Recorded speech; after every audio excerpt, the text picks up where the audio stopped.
What's up, all you Schwick heads? It's me, Shari Schwick, back behind the wheels of the Schwick Wheels podcast. Today, we got Robert Kearns coming in on the mic. Rob Kearns, town councilman of Carmel Township. We're going to talk about building his brand, spirit of community, what it takes to run a show, and much more. We're going to take him full throttle and his little man, Grant.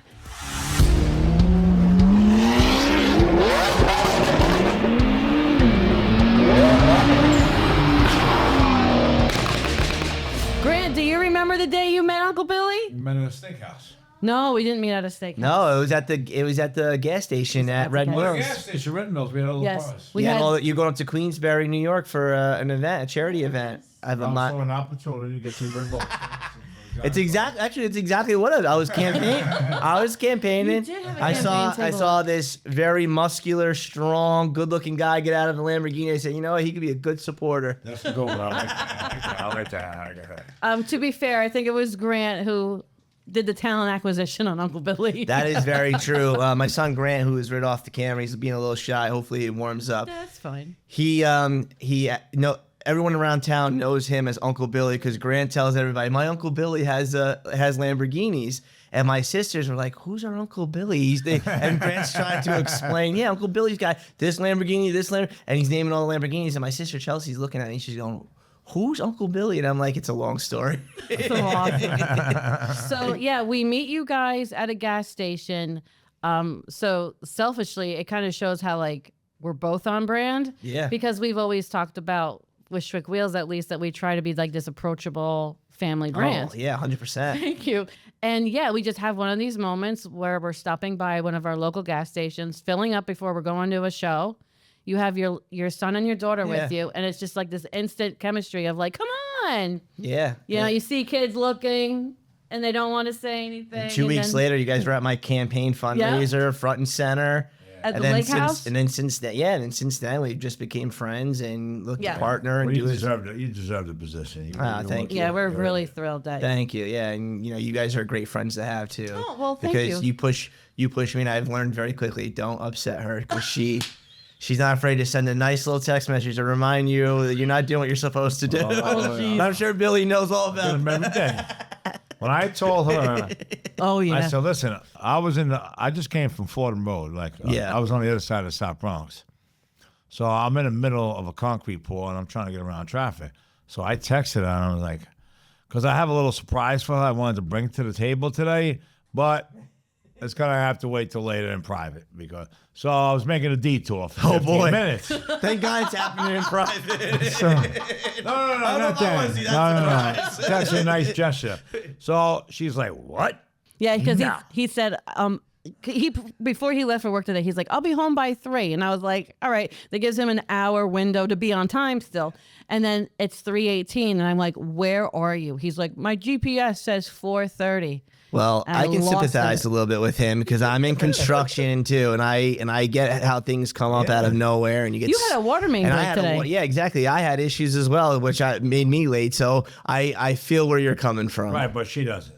You warmed up. Hey, buddy. You know that Pikachu's going in my car, right? No, my I like that. Do you know my most favorite people are the people who are able to tell Uncle Billy no? Everybody's coming in. Family affair. Yeah. So do you remember Grant, do you remember seeing the Lamborghinis for the first time at the gas station?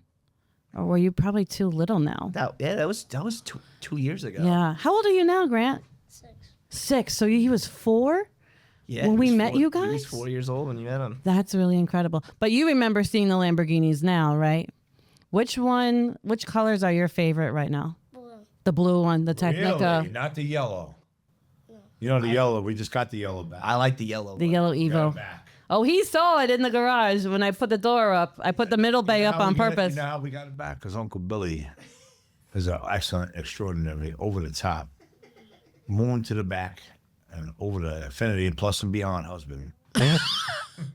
So let's talk about that blue Lamborghini real quick. That blue Lamborghini just helped Daddy at an event for the Polar Plunge. Yes. Yeah. And that Polar Plunge, that was really fun. That was supporting the VFW. Yeah. And you want to just talk to me a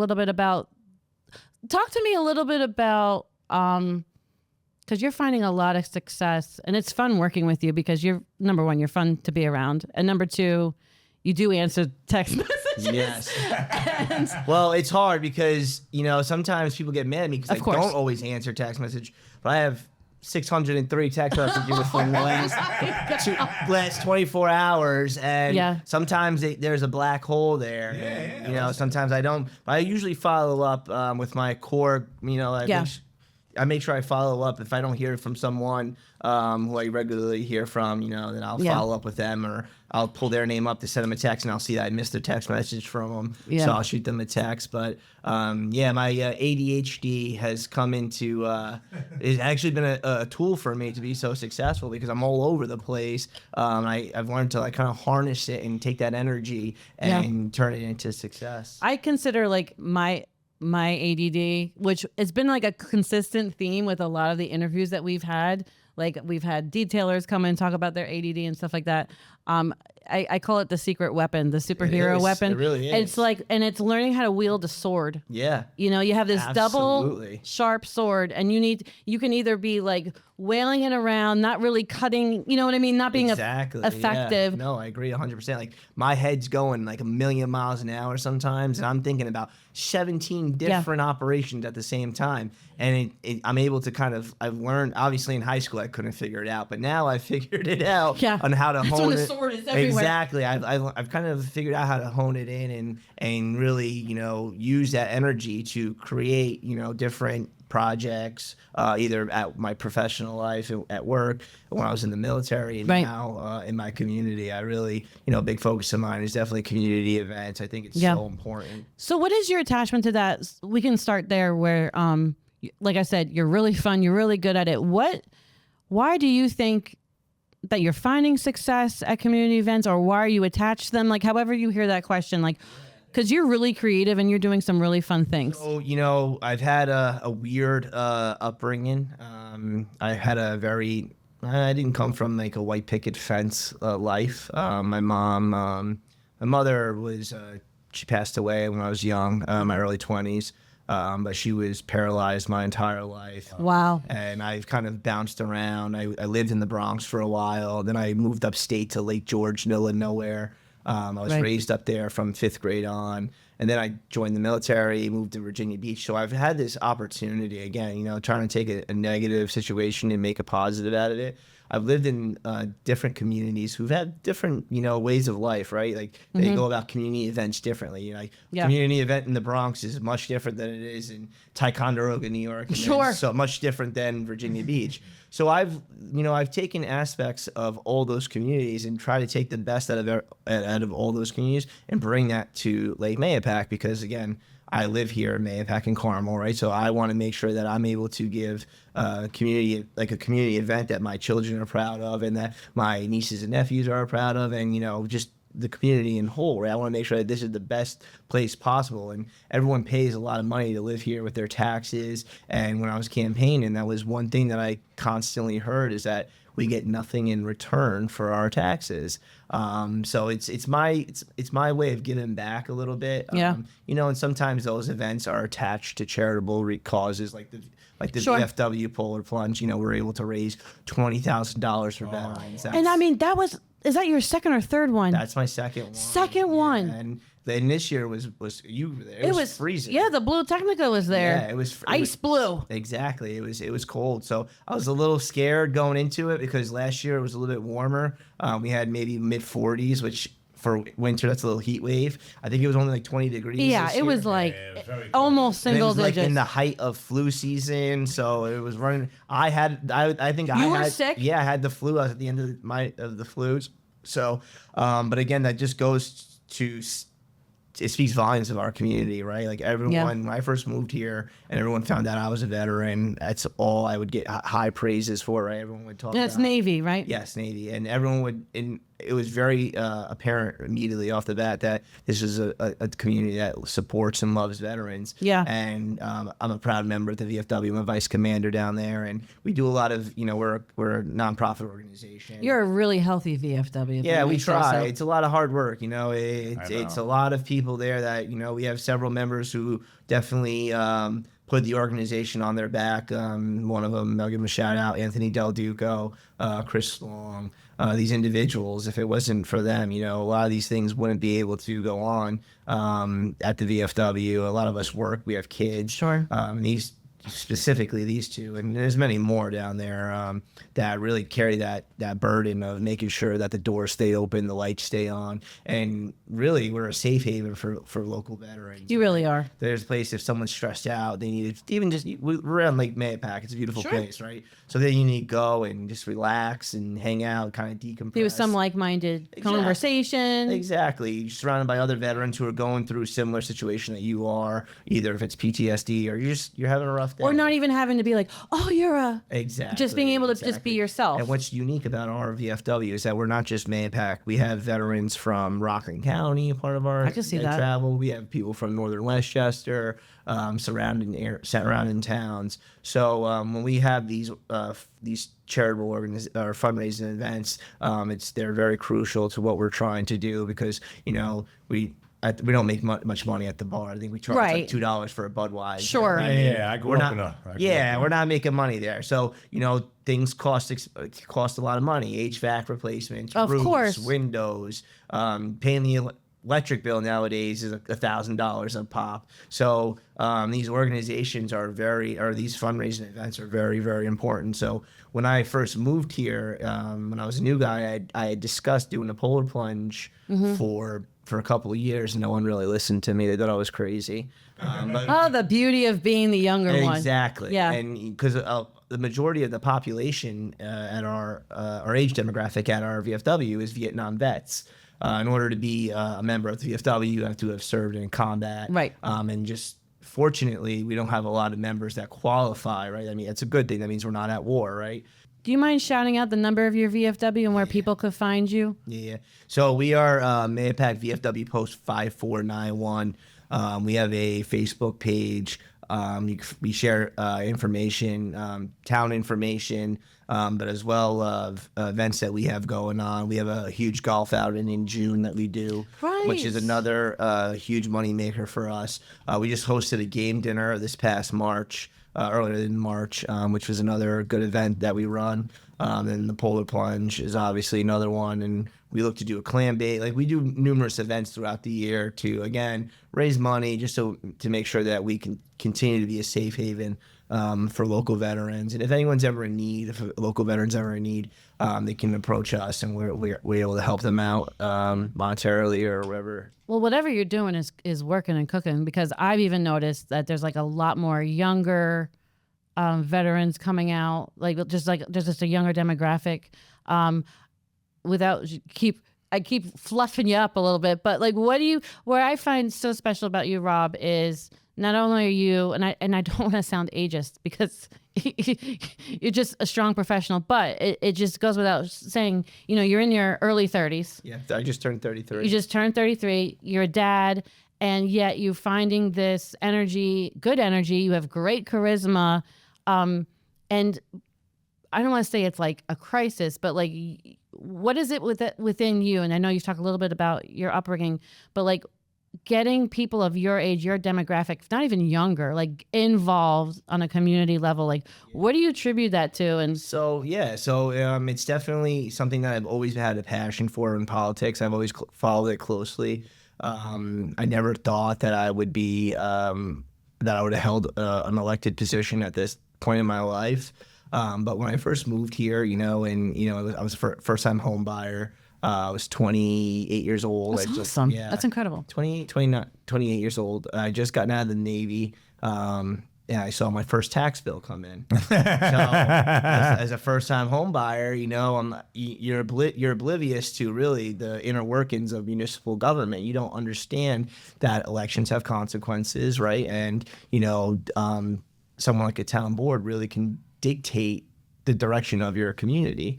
And I started, doing a little bit more research and following up on local matters. And I quickly saw a stigma, not a stigma, but It was an older generation making decisions on behalf of the entire community. And someone who has young children at the time, my son was only, it was only Grant. My wife, we hadn't had Lily yet.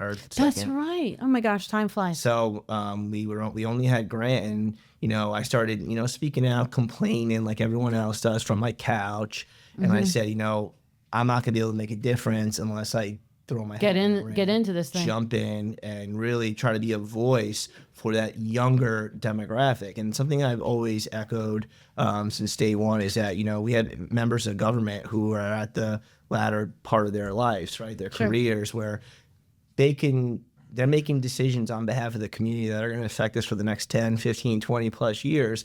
In all reality, they might not, and this is not a cold statement, they might retire, sell everything they own, move down south, move out of town, and we're still going to be paying for those consequences that they made or didn't make, right? So I said, I'm going to be here for the next 20 plus years, 30 years. I need to get involved now. I need to be a voice for that next generation. And, I threw my name in the ring, and, thankfully I went to a gas station and saw a bunch of Lambos. Yes, exactly. And I won. And, since day one, I've hit the ground running, speaking out. I've only been in office for a year. It's going fast. It went by fast. It's been, growing fast. It's been a long year. Well, for me, it feels like a very long first year.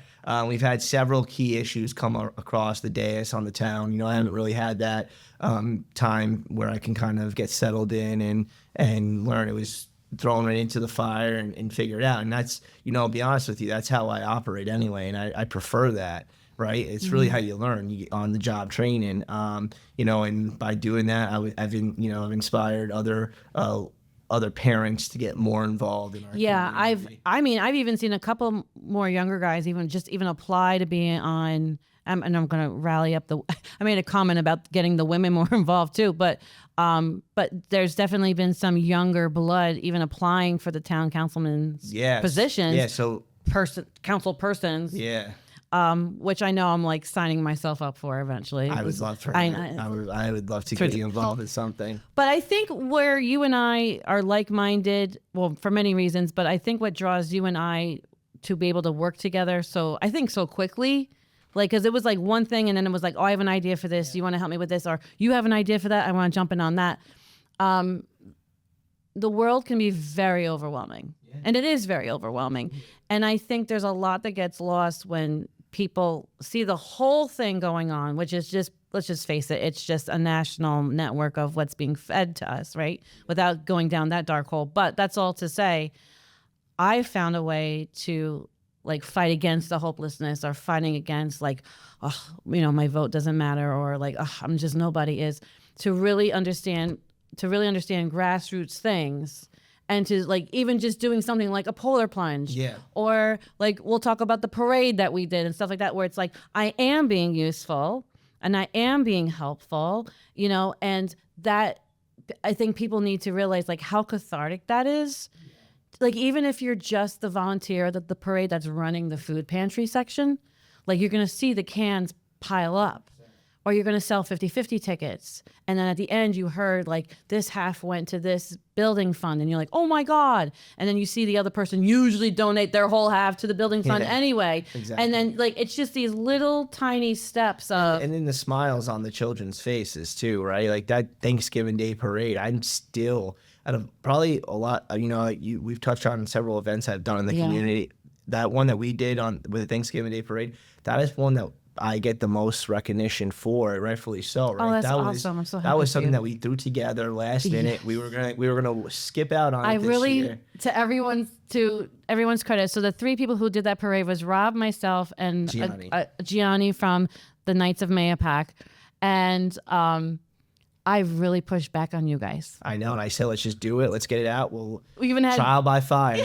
Right? We even had Billy come with us to Mike and Joe's restaurant to like convince me to like, come on, babe, you can do one more thing this year. And I have to tell you, I was so exhausted, but I have also like felt so rewarded at the end of that. I mean, like we were all kind of like herding cats on that a little bit. Yeah. And then like it went. And then it went beautifully. The kids loved it. I was just I was at an event Friday night actually, and our county executive Kevin Byrne was there, and he was introducing me to several individuals from out of county that I didn't know, One of the first things he said was the Thanksgiving Day Parade. Wow. He said it's one of the coolest events that Putnam County has, and Oh my gosh. And I've spoken to him on other instances too, where he's offered some advice, and he is full force in approval of the Thanksgiving Day Parade. It would definitely exceeded my expectations. Me too.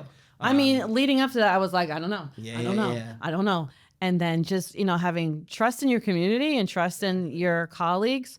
So let's break that down a little bit. Not that we're giving out trade secrets or anything, but, hopefully we're hearing somebody, or we're grabbing somebody's attention who's like, I have a small town. I want to do something. Yeah. If you were to break down an event into its smallest parts, like what would you want to tell a beginner that you need to just start thinking about? Manpower. Yeah, not even manpower. You need at least, you need one person, two people that you can just rely on to kind of divide and conquer. Right? You always have that one person who's spewing out the ideas and everything, but you need that one person who can jot everything down and kind of bring it together. I'm very lucky out of all the events I've done, I've always kind of found those people. Yeah. Right? My wife is a big.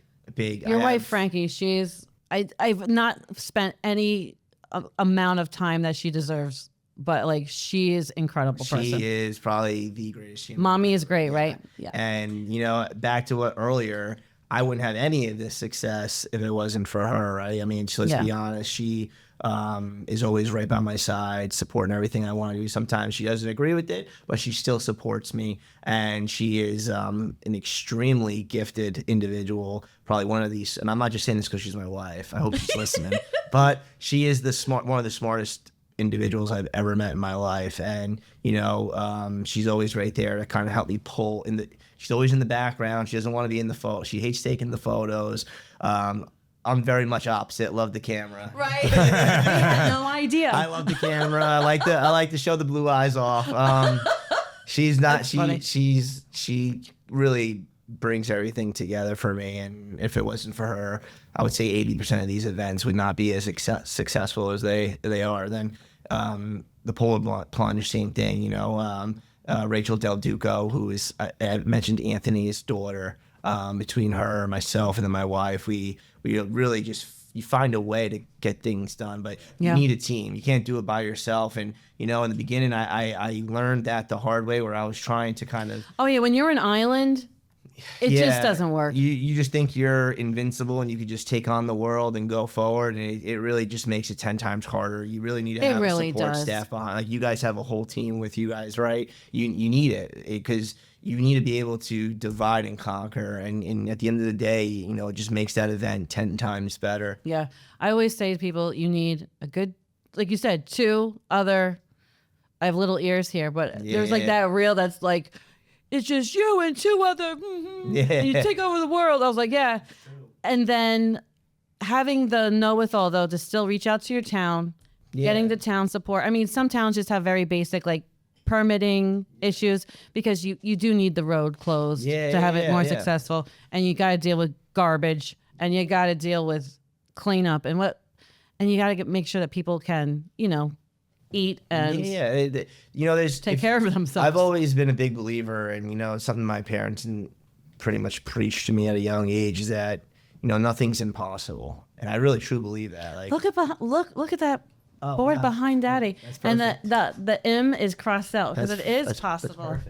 That's I truly believe that. Even when I ran for town councilman, and people were kind of laughing because I came from nowhere. I didn't grow up in this town. At the time, I'd only been living here for 4 years. No one really knew who the heck I was. And everyone said it's enough. And I'm going against two entrenched incumbents who've been here forever. One was on the board for a long time. And we thank you for your service. Yeah. Time to go. No comment. That's okay. But everyone thought I was crazy. But, I really do. I'm a big believer if I set my heart on it, I can accomplish anything, or at least, I at least try. So one thing led to another, and that's how I ended up in local politics. And, it's created this fire inside me that I didn't really know was there. And who knows where the ceiling is now at 33? You know, I'm still getting my feet wet, but Yeah, and I think those events too, like, because you've done like this incredible, like the fishing one, like giving kids fishing poles, So and in the summer we do a fishing. I partner with an organization at Putnam County. We do a fishing clinic for local kids. Last year we did the first 60. I think this year we're going to expand it to 120 kids. They sign up. They receive a free fishing pole, tackle box. We have individuals there teaching them how to tie a hook, bait a hook, and they fished for 2 hours. It's incredible. And they get a T-shirt. It was a great event. Kids loved it. So we're going to do that again this year as well. What happened? We caught a catfish. Did you really? Grant's a big fish. Grant Did it loves to meow at fish. you? Did it meowed at you? That must have been a very rare. Nothing. I'm just being corny. Grant loves to fish. We were in Disney World in December, and him and I snuck away for a few hours, and we caught some. Catch a gator? No, we saw a God. gator though, right? Woof. Caught some bass. Grant also is probably the youngest person to ever catch a 10-foot shark. That is super amazing. At age 4. Uncle Billy was talking about wrestling a shark on a different podcast. What, you think he could take down a shark? Yeah, he has a lot of faith in Uncle Billy. I know. Uncle Billy's one of your favorite people. I'm fighting the shark. I'm gonna let you know that right now. He ain't getting me. Would you Shark's want- not getting What me. would be your go-to move? A jab or I'm uppercut? poking his eyes out, everything, man. We I'm can't going get right for away the from the eyeballs so you shark. can't see. That's what they say. I learned that from a fisherman. It's got sensors in its nose. They said. Yeah, sensors. and they smell you. They smell the fear in you too.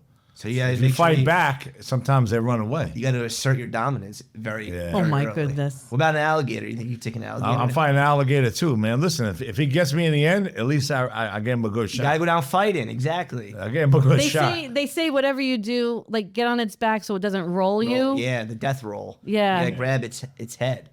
You gotta know what? grab his head. Next time I go to Florida, I'm gonna find you. You and I are gonna go wrestling out there together. They have those farms. I would do it for the podcast. Yeah, I would do it too. Let's go wrestling. Oh, great. He wants to come too. You want to go? You Yeah, could be the get pumped up, videographer.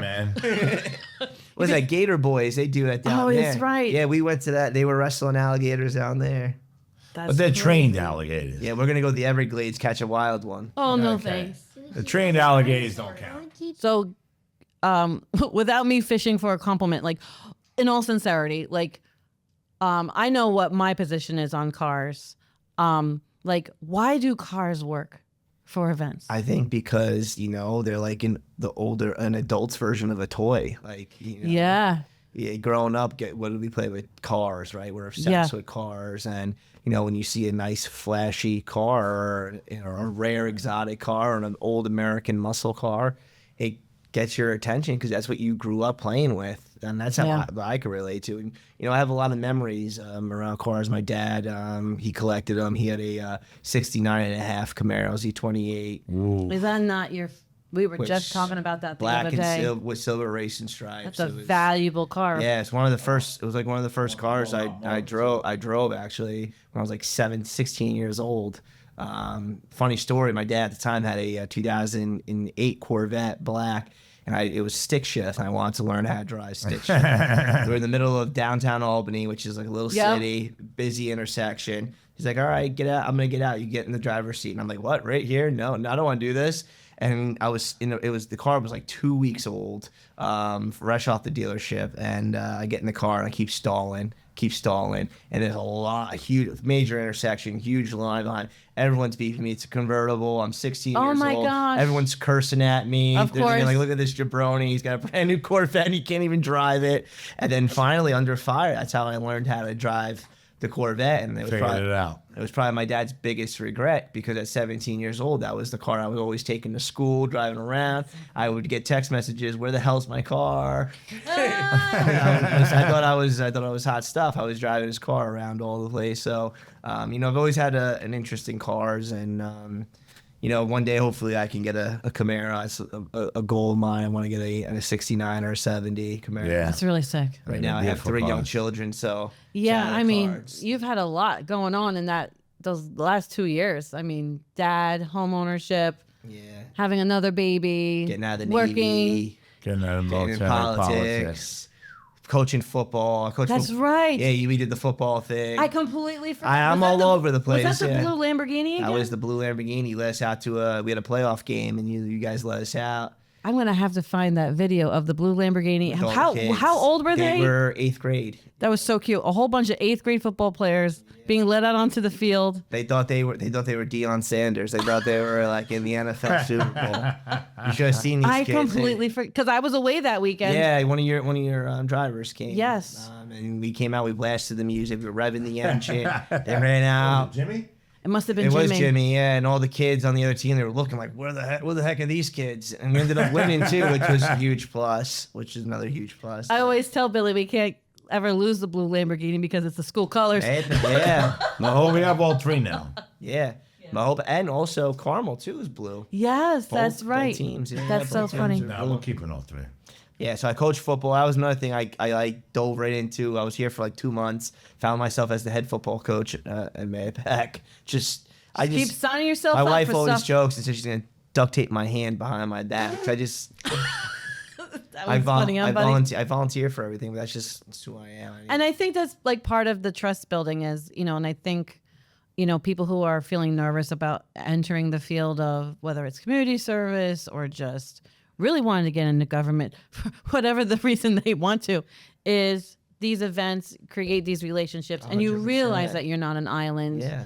And I also think they're really interesting without going into like specifics of stuff. I find it really healthy to do events because just naturally it pulls people who wouldn't, if we only isolated ourselves to, where we align with certain topics, we probably all wouldn't talk to each other because 100%. it's just so, right now, unfortunately, it's so pigeonholed. Yeah. But what it opens me up to is I've been finding myself listening to a lot more people, like finding a whole lot of perspectives on different people. Like I can't, just because of how old I am right now, like I'm a mom of a 14-year-old. Like I'm not a mom of a 6-year-old and 4-year-old. So me just even hearing and being friends with parents who have 6 and 4-year-olds, if you can even think of it as simple as that, is nice to hear just different perspectives of things that are going on.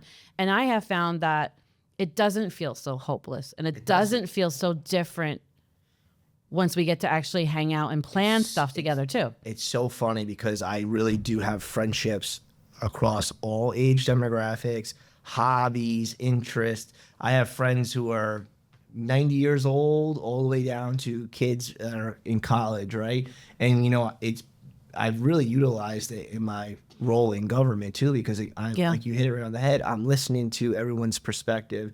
They might have something that's they're passionate about that I'm not even thinking about because again, I'm just not privy to it because it's not something I would think about as a 33-year-old with 3 children. But it really, I just listen to what's important to them, and then I'm able to then advocate for them at the government in government, but also to help them with whatever in creating those friendships that last lifetime, or when I need something, being able to rely on them as well. It's all about building relationships. That's how I feel, and I think it's really important to make sure that you're not just always asking, but you're also giving back as well. And that's something that in the beginning that I had an issue with was as a politician, and when you're first getting out, you got to ask for help, right? Like especially when no one knows who you are, right? You're out there, you're putting yourself out there all over the place, and those people helped you out with whatever, like door knocking, signing your petitions, and some like yourselves have organizations, and when it's time for me now to put in that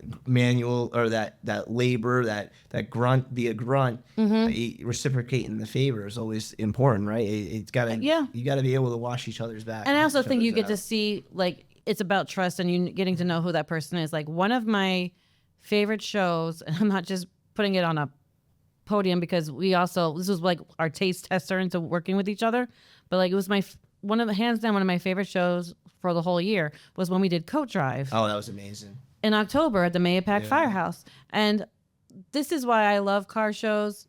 I like car shows where there's something else going on, where we're bringing a platform to bring attention to, like Midnight Run and Getting Coats and Salvation Army and stuff like that. Because the car show community, I feel, is like that immediate, diverse, eclectic group of people. Like, for instance, we had the old cats show up in their like 60s and 70s muscles cars. We had Cadillacs there. Yes. Yeah. We had And then everything. we had like young 20 and 30-year-olds show up in all of the BMWs, BMW yeah. M competition series. Yeah. And we were all, and, God bless them. My classic car guys were bringing like trunk loads of coats. Yeah. And then my younger guys who came in the BMW M competitions, like, I didn't know I needed to bring a coat today. But Wow. but that's all to say. But it was a teaching moment of generational And thinking. next time they'll know. Next And then year, watch next year they'll bring double what everyone else. the BMW crew is gonna they're gonna like bring in a whole load of them. And that's like, almost like a little bit of what America is, right? We're all kind of commingling, coexisting, learning from one another. And you have to like teach the next one. 100%. And bring them into the fold, not be like, oh, because you know what car shows can be like too. Yeah. Like the classic car guys are not going to talk to the M guys. And we didn't experience that at the coat drive. Everyone was kind of checking each other's cars out. That was a huge success too. I forgot all about that. It's like. Well, it's like we do all these events. We do. And that was like in the mid. It was like when winter just had ended, right? October 13th. Oh, it was winter. Columbus winter Day didn't even weekend. start. I mean, we were in talk about competition. I mean, we are going to start doing it every last Sunday in September. Yeah. Because we were in competition, rightfully several so, with events going, Columbus Day weekend, which there is was like other events I missed going all on. the Italian festivals that weekend, which is fine. But no, that's going to be an annual event. But like what you're saying is there was something about it wasn't just having a car show. It was having this platform of something bigger than all of us happening. That there are, and then also not getting overcome with this overwhelming feeling of, the homelessness or what's going on in New York City or whatever it is. It's like there's something to do. It's functional. It's a car show. Just bring your coat. Drop it off. The kiddos from the school are going to be there, and they did great. Do you know that we brought in over 250 coats? That's amazing. On our first Yeah, show. And shout out to Gianni too. Yes. Gianni was also a big part of that as well. That was his brainchild, and that was his conviction to get me into the parade. Yeah. John, so John, for those of you who don't know Gianni, I met Gianni through Team Schwick over here. Yep. And the first time my interaction with Gianni, I called Shari and I said, who the heck is this guy? He is like a hornet that was just like pestering, but he does it for the right reasons. And I'm lucky now to have him on my side because he's one of those individuals who, if he believes in you, he'll move mountains for you. And that's exactly what he was doing for you guys. Yes. He was advocating on your behalf to me, but I was also had a million things going on, and this guy was just blowing my phone. I'm like, who the heck is this guy? Who is this guy?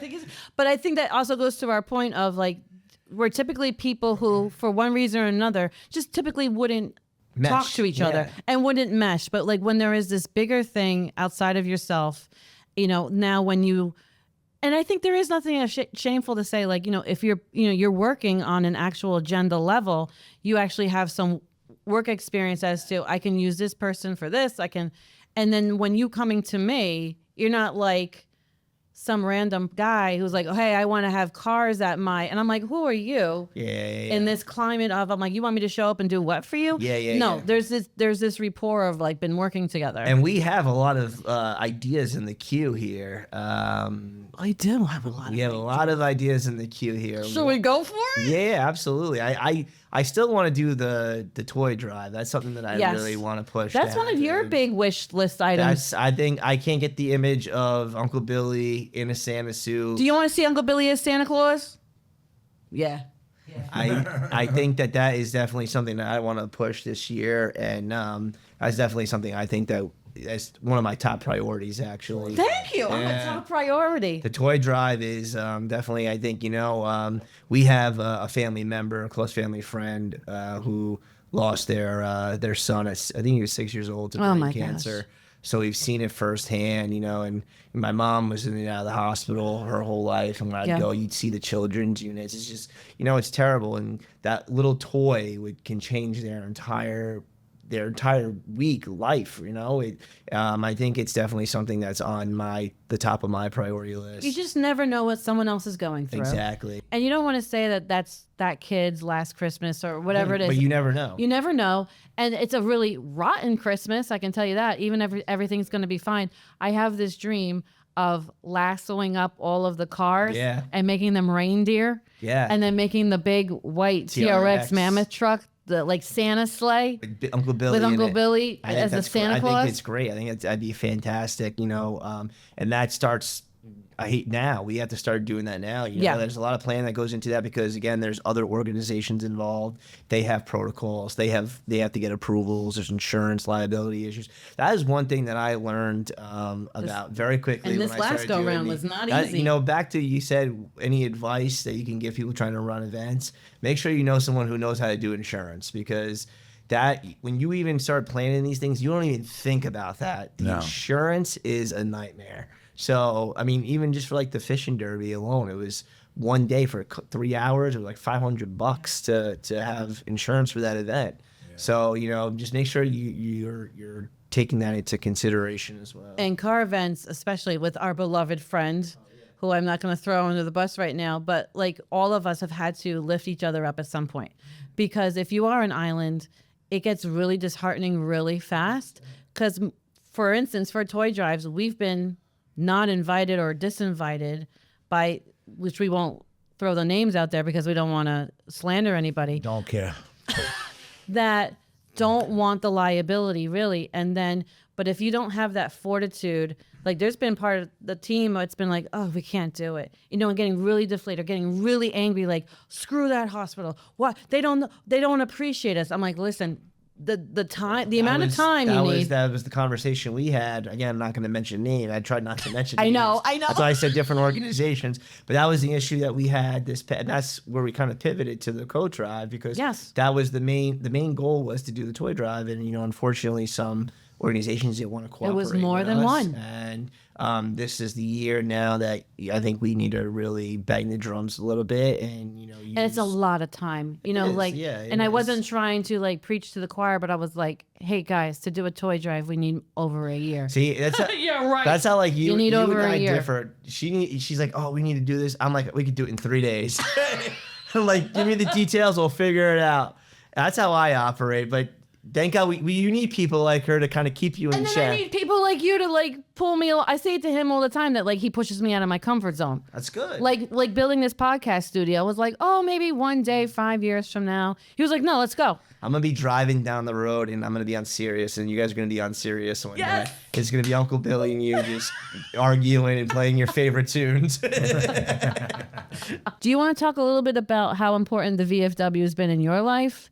And when talking about your mom? My dad was a veteran, a World War II veteran. Oh, that's awesome.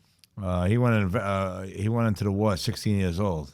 Had his mother sign himself in? We have an individual, Jimmy DePolisi, local individual, World War II vet, one of the last surviving. Yeah, surviving World War II veterans. Same thing, lied to his parents, had her forge her name on a permission slip pretty much. And went off to war, and thank God he survived. Right. And he's still thriving. He comes to the VFW. It's got to be what, 90? I think 97 or 98. Wow. Yeah. So he was a little bit, yeah. Because your dad passes in 1975?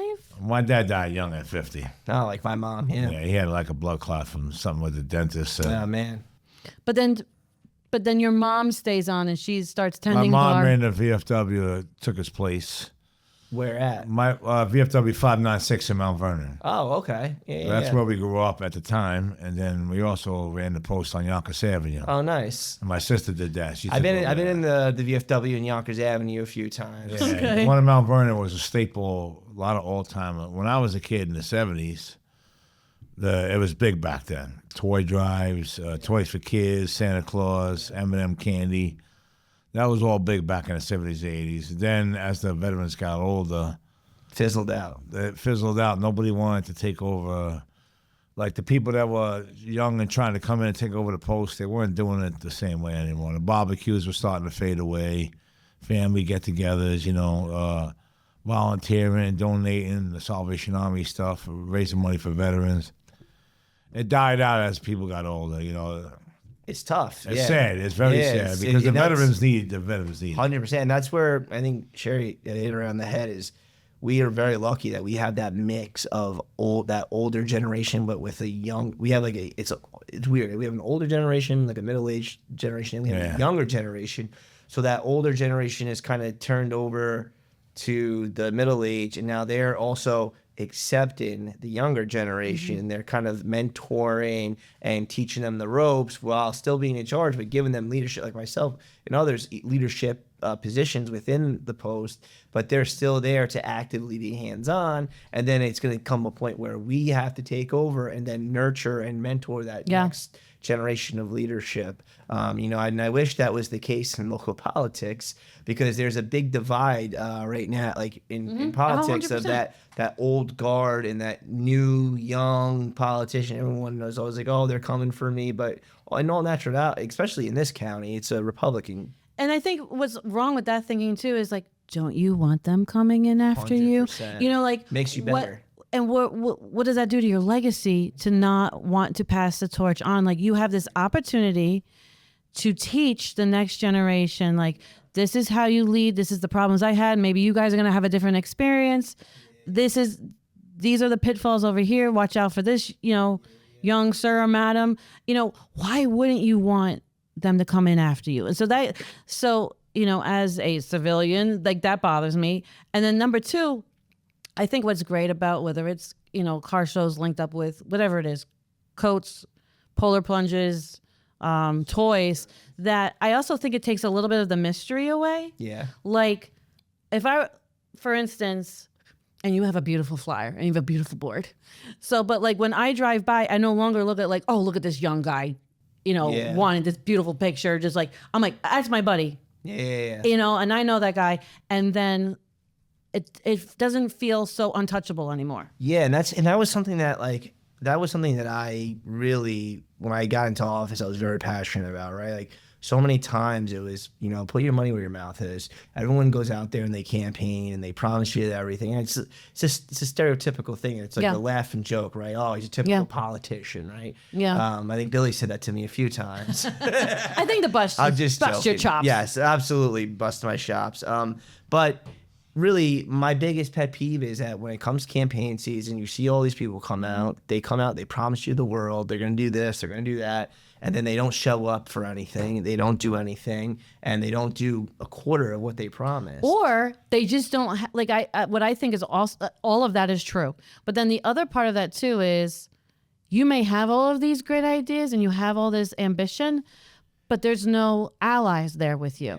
And so you have to fall into the old guard because there's nothing. Well, it's politics. You It's gotta politics. learn how to play the game, for sure. It was definitely something that I, in the beginning I got there and I was like a bulldog, just wanted to bite everyone's head off and make all this drastic change. But there's learning curves. You got to learn how to play the game. And, something that I really was passionate about is at least try to accomplish everything that I promised. Yeah. And not to toot my own horn, but I think I've done a very well job of doing that. One thing I campaigned on was accessibility, and I think I'm by far the most accessible local politician by far. It's not even, you saw my text messages. Yes. I take calls at 9:30 at You night, do. which sometimes I shouldn't, but at the end of the day, I make sure that if someone has a concern, a complaint, or even if they want to yell at me, I pick the phone up. I do a monthly town hall every month. It's usually the first or second month or Saturday of the month. They come. It's called Connect with Kearns, and I alternate them back and forth between the hamlet of Carmel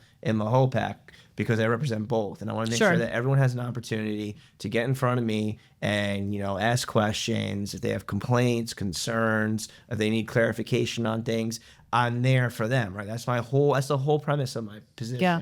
And I might not always have the answers to all the questions, but I get them their answers. I follow back up with them. Another thing that I really, really, that was really important to me too was eliminating health care for part-time elected officials. Wow. Right now, we have That's very expensive. we have 6 members on that are part-time elected officials. You have 4 board members and 2 judges. Right now, as a part-time elected official, you receive health care at the expense of the taxpayers, which I think is absolutely ridiculous. And part-time can be as little as, do you want to explain? So, Quantify part-time? So technically, I'm a part-time elected official because I have a full-time job. I work as a project manager during the day, and then at night, I serve as a town councilman, which my requirements are really only Wednesdays, Wednesday nights, 3 Wednesdays a month. For how many hours? It varies. Sometimes okay. meetings are an hour. Sometimes They're 4. 3, 4. It really depends on agenda. So you're really looking at, and I mean, I'm minimizing this, but we're really looking at 20 hours a month.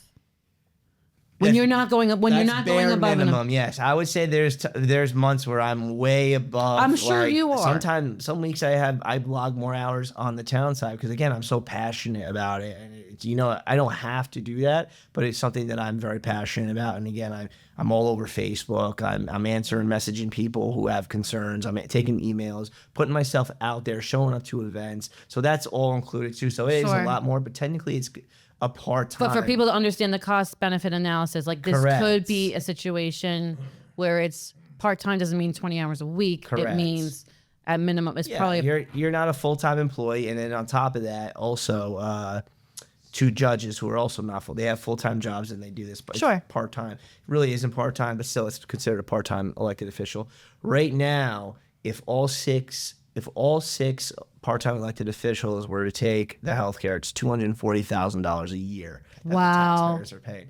I'm the $250,000. I am the only one that waives both the insurance and the stipend. So if you if you don't take the insurance, the town will give you like a buyout because it's cheaper to take, which is $32. I think you should have some kind of compensation. It is work. I get it. You get paid. It's like $23,000 a year. Okay. So $20,000 a year to do the job. But like I agree there. I brought it to the floor to motion to eliminate it. Didn't get a second. Didn't get anything because obviously they all take the insurance, so they didn't want it. But it's something that I really have advocated for, and term limits too. I believe term limits are important. And I think what'll help with that, and kind of, not to talk about politics per se, but it just really meant this conversation with you and I to really encourage, even my generation. If people in their 40s showed up, it would still bring the age limit down. 100%. You know what I mean? And then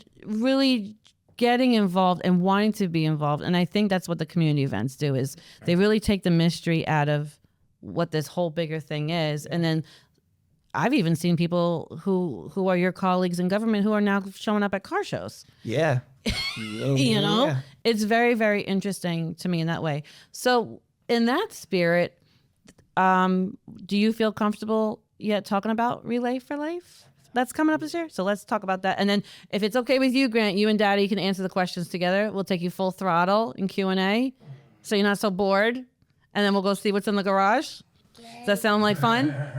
Okay. So Relay for Life is a very important organization to both my wife and I. It's actually the reason we ended up in Mahopac. My wife... my mother-in-law is a 2-time breast cancer survivor. Wow. My mother had breast cancer twice. Then she ended up getting bone cancer, went to her brain, and she passed away when I was 22 years old. Mm-hmm. So my wife, her mom, and they live in the Bronx. They came up here to the first ever Relay for Life. Actually, every relay now they have. It's big here. Yeah, it's huge. They have posters from year one. And there's photos of my mother-in-law on it, which was like a full circle moment. So when we were getting out of the service, we were trying to figure out where we were going to plan our routes. My wife has always said, I want to live in Mahopac because no idea that because of the relay. Reasons. So we ended up moving we were looking at houses, Somers, Mahopac, Carmel, Brewster, in the area, but really with a main focus in Mahopac. Found our house. I'm glad that happened. Yes, me too. We got involved with Relay for Life. We both serve on the committee, on the board, and it's something that we've been very passionate about, raising money for cancer.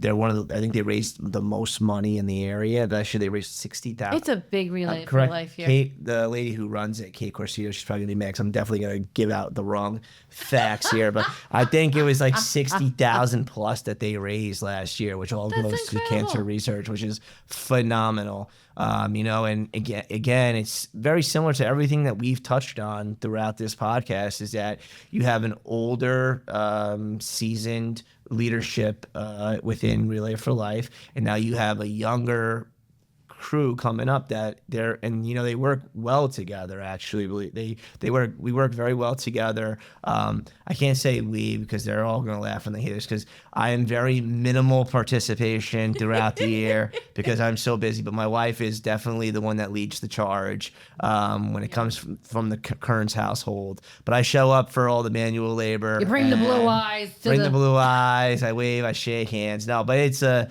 team effort, and we have a young gentleman named Steve Tanalos who is our age. He's actually leading the event this year, which is also good. Nice. We're going to do a roundup, a rodeo-themed relay, which is pretty cool. Cowboy Billy. Yeah. No horses. Horsepower. Yeah. Oh, yeah, that's a good idea. And then, so this year it's going to be We do have bulls.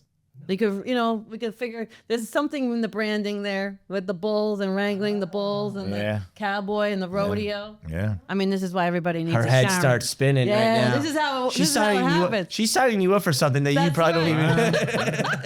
She don't even ask. Is there going to be chaps involved or no? I'm sure. She don't even ask. Yeah, we're going. What do you mean you don't remember this weekend? What do you mean you don't remember me telling you this? It's a Lamborghini event. You're wearing a McLaren shirt. Oh, he did that. Just last week. We had Festival del Toro here, a Lambo only event CEO, and he walked in with a McLaren shirt. Only he get away with that though. Exactly. He probably was afraid to even say anything. The other guy didn't say anything. Yeah, I didn't say anything. But I believe that.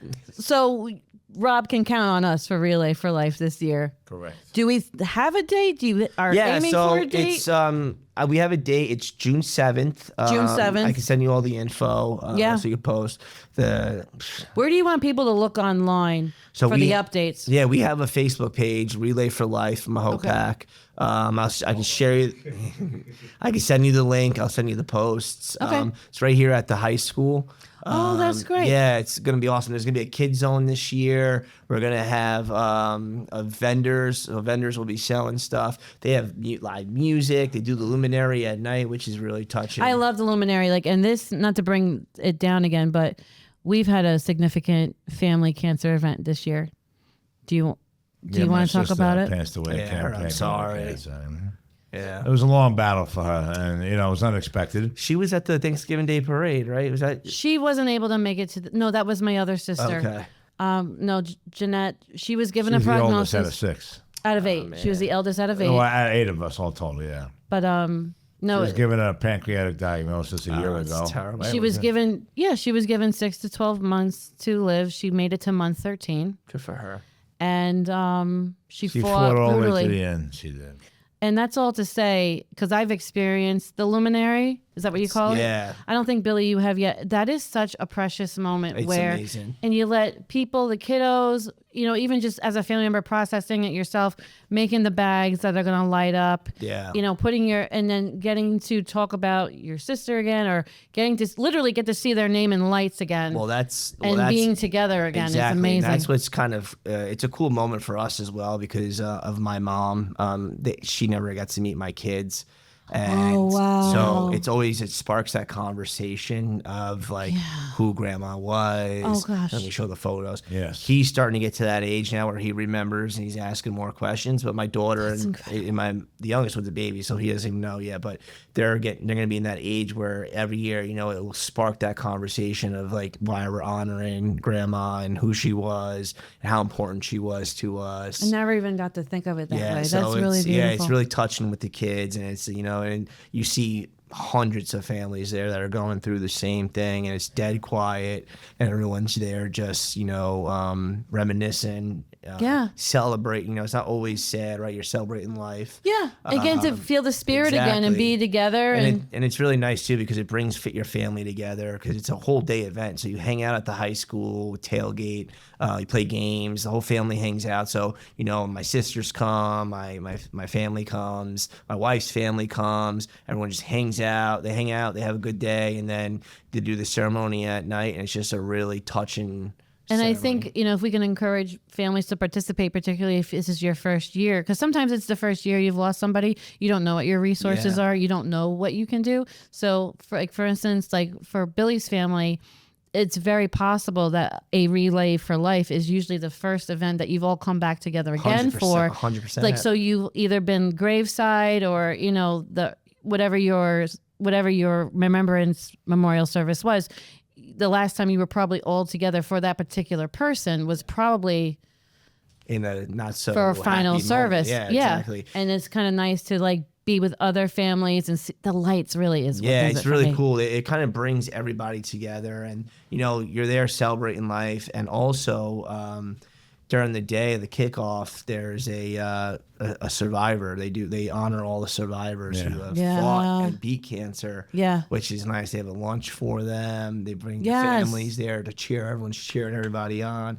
It's just a really surreal moment, and you don't really think about it, but you know, cancer affects all of us some way, right? It's you know, somebody who's fought it, who's lost a battle, who are family members who've had a friend lost a battle. So it really affects everybody. So, you know, the Relay for Life team does a fantastic job of bringing awareness to cancer research and to make sure that, you know, they can raise as much money as possible. Well, also bringing dignity to the families. It's not just like a raffle basket event. 100%. It's really focuses a lot on the dignity of the families. And it's one of those events that you go to and it's not like, oh, it's another charity where you're it's another 50-50 exactly, raffle. you're dishing out money. You know, you feel every penny that you spend towards Relay for Life, you know that it's going to save a life or change someone's life, right? Because, you know, they break it down. They do a kickoff. We just did it a couple weeks ago where they really break down where all the money goes. And it goes to, you know, some people full transparency. Yeah, they don't. Well, some people don't have even transportation to get the doctor's appointment. This is true. And that's what they use it to make sure people get to their doctor's appointments. Or the dignity for the wigs. Exactly. Anything. Yeah, 100%. Sometimes people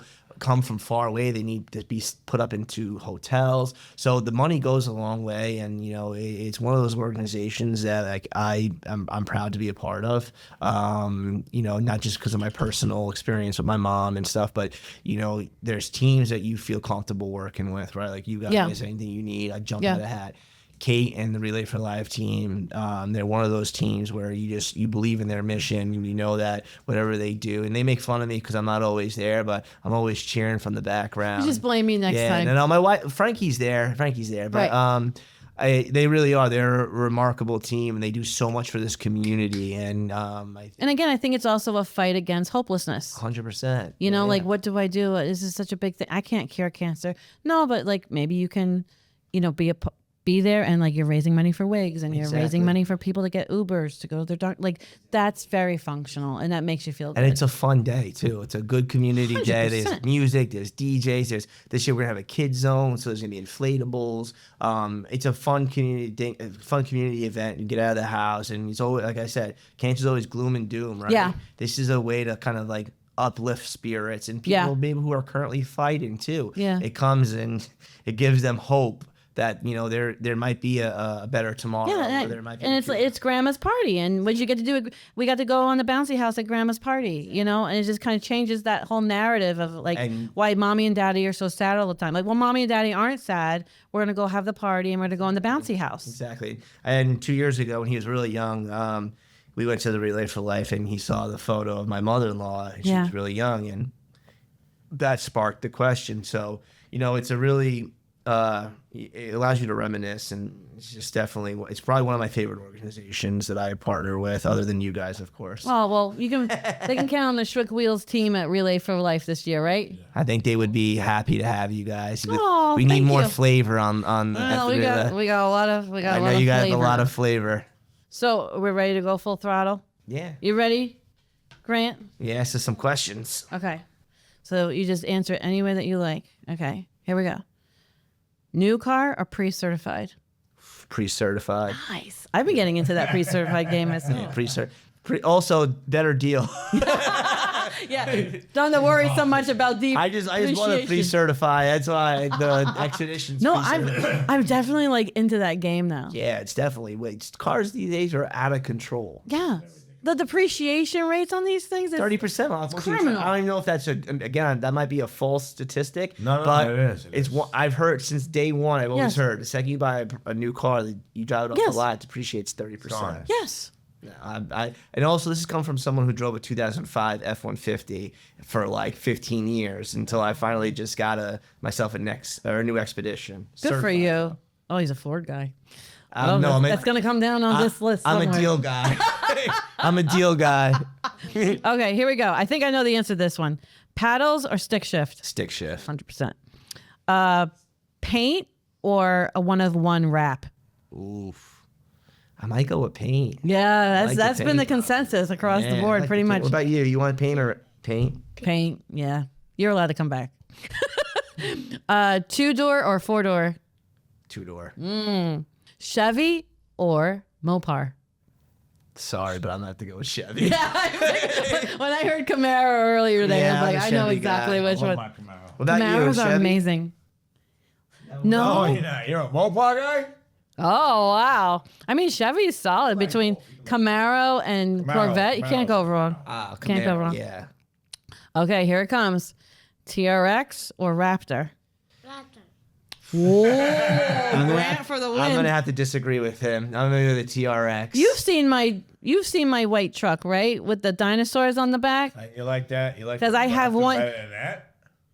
I don't know if he's gonna say it, but I have Takes after his mother. Yeah, I have one dinosaur eating another one. Yeah, I have one dinosaur eating it's actually a T-Rex eating a raptor. Yeah, I'm definitely a TRX guy. I drove the TRX. Yes, you did. Out of the coach drive. Yeah, you guys had too many cars, not enough drivers. Drove the Mammoth, right? Yeah, and trust me, that Raptor that doesn't come anywhere near the Raptor. Yeah. Well, it's 1,000. I mean, the Raptor don't come anything near. Well, that was It's a Hennessy edition. So got over 1,000 Still horsepower is. on it. if you Google the most powerful, fastest truck in the world, the first thing that pops up Hennessy. on Google is a Hennessy Mammoth Edition TRX. Well, this is a funny little know who your friends are moment. So we may or may not have lost a strap underneath where the muffler is. And we were worried about getting a noise complaint one time. And I was like, I know a guy. That's funny. But like for the record, I did want to say this on the record. You've never been called by a Schwick Wheels team member Never. for a ticket, right? Never. No phone Never. calls. If they did call me, I'd say lock Uncle Billy up. Coupe or Spider? Spider.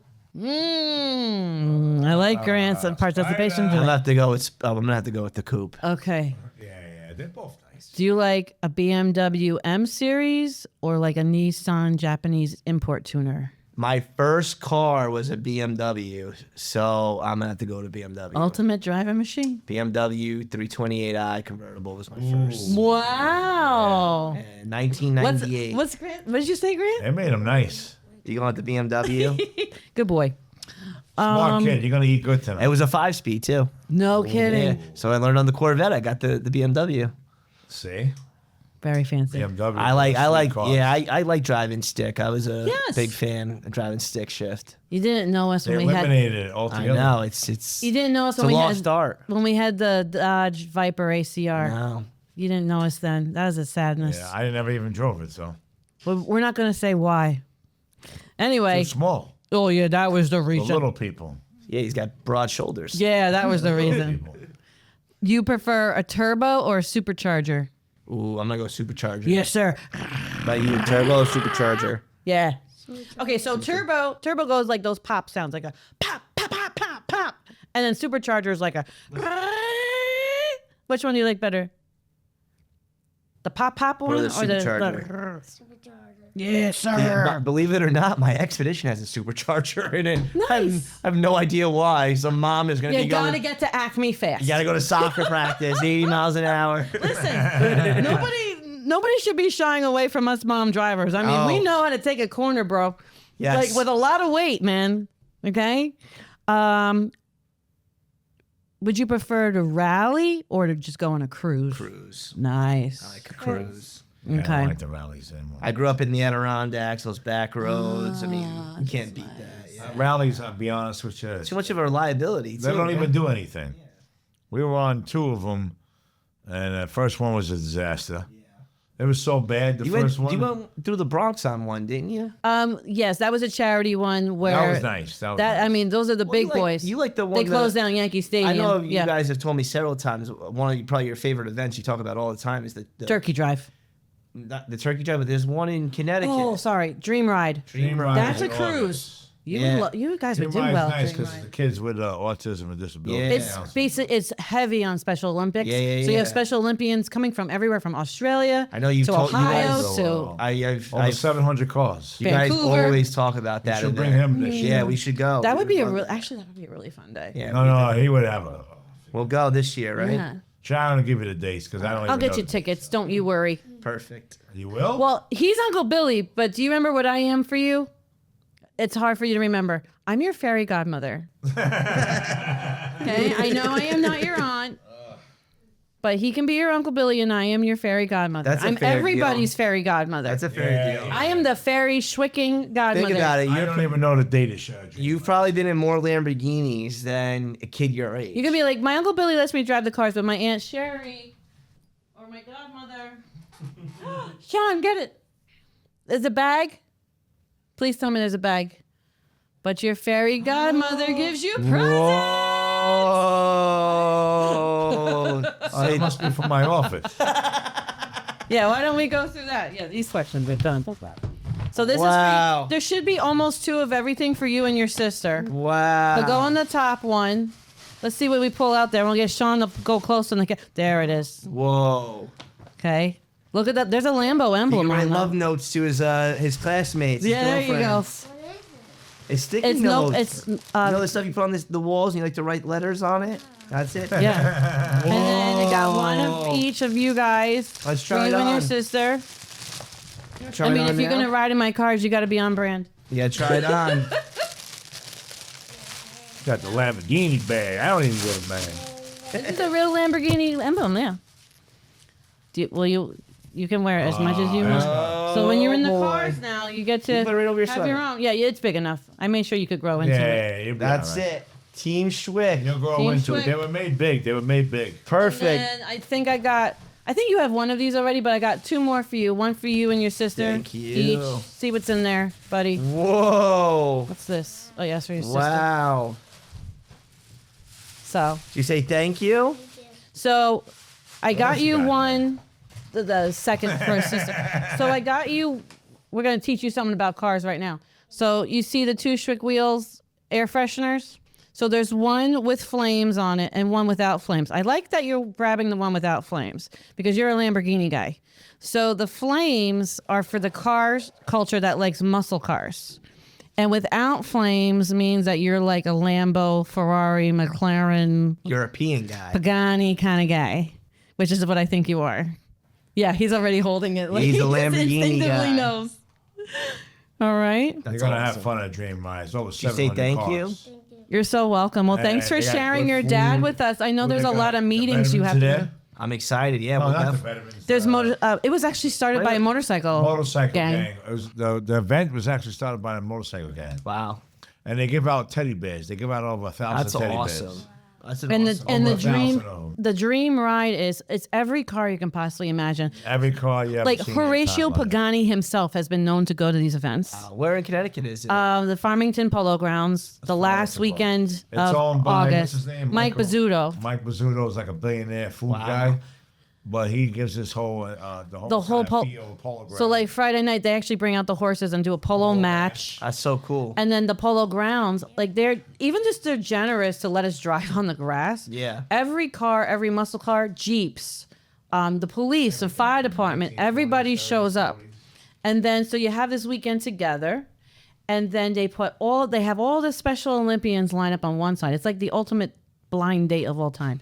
And then you have all of the drivers showing licenses, proof of insurance, the whole thing. We all sign up to be a dream rider or a dream driver, and we line up in another tent, and you have a meeting like a blind date, and you you just take pick who you want. and that kid comes with you and walks to your car, Oh, that's awesome. and the rollout alone takes 2 hours. I believe it. That's awesome. Unless he likes your car, then you can take Then it. you can pull somebody.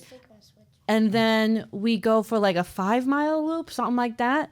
And speaking of like building relationships, just out the whole clapping. town knows now to expect this on Saturdays. So they all left- stand outside and they properties. come out in their lawn chairs with signs for us now, horns, bells, That's all kinds of amazing. stuff. I know it's similar to. I know we've talked about the the vet program. Well, that's the program that I need you for to start. Yeah, we have a lot of stuff. We have a lot to do. Another podcast. We have a what you call coming out, a softball tournament coming out May 3rd for Relay for Life. Okay. Nice. I like softball. Yeah, we have a softball tournament. We're gonna do vendors. We have a lot of stuff coming out. We have I sure do. I have a Mother's Day event coming out Yeah, so it's all scheduled. May 10th for dads to bring their kids to make arts and crafts. We're going to partner with a local flower boutique so they can bring home gifts for their mother. For That's Mother's so Day. nice. Doing an Earth Day cleanup. You need help there, champ? We're doing, we got a bunch of stuff in the queue so I can send them over. I know you guys are busy. Yeah.